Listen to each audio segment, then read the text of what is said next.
Bismillahirrahmanirrahim. InsyaAllah hari ni nusuk dah sampai pukul 10 dah.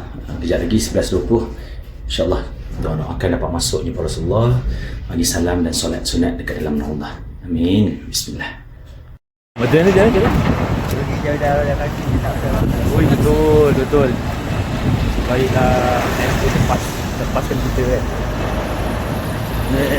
Sebab tak sedih. Kalau besok kita keluar.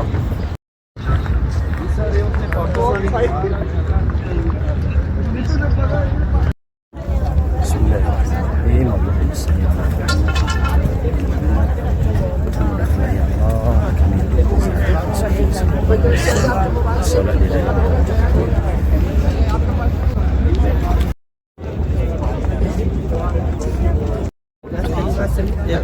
tak tahu orang sekali masuk.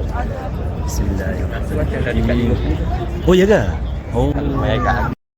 betul करे रखती हैं mother's day अच्छी है 3-4 बात उसमें mother's day भी गया है हुआ एक मतलब प्रोग्राम है उनमें आओ जैन की गिनी Bismillahirrahmanirrahim. Main dah start jalan dah. Pukul 11 minit okey. Okey. Bismillahirrahmanirrahim.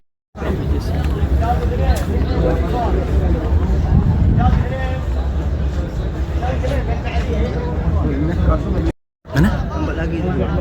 Oh itu apa? Ambil lagi boleh tak? Mana dah? Ada mana kecil shop tu.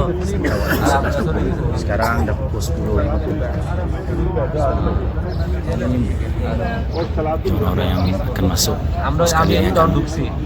Tahun dukia serialnya khai.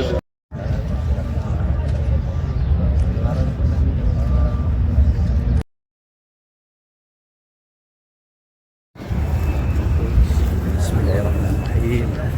Assalamualaikum warahmatullahi wabarakatuh. Bismillahirrahmanirrahim.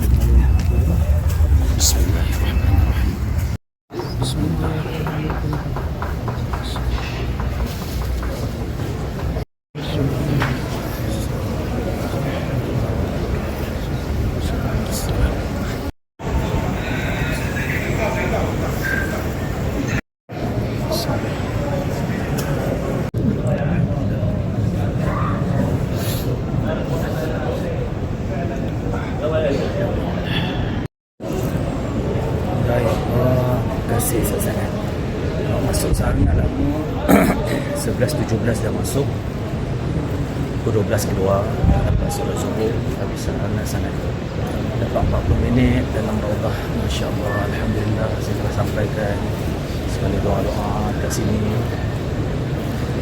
Askar-askar yang jaga sangat baik. Masya Allah, Alhamdulillah. Sana adalah Raudah. So selepas tu lagi setengah jam masa Zuhur, kita try solat yang paling dekat sekali kat bahagian depan, kat gate 3. So boleh cari spot-spot yang mana ada lah.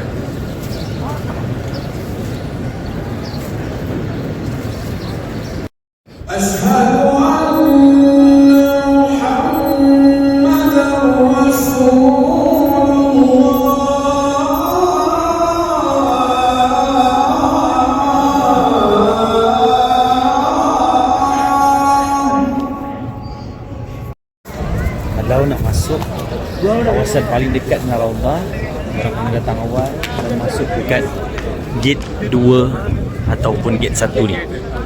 Kat sini dia memang akan tutup awal. Selepas solat fardu dia akan buka, membolehkan korang masuk. Tapi once korang dah masuk, kalau boleh korang jangan keluar lah.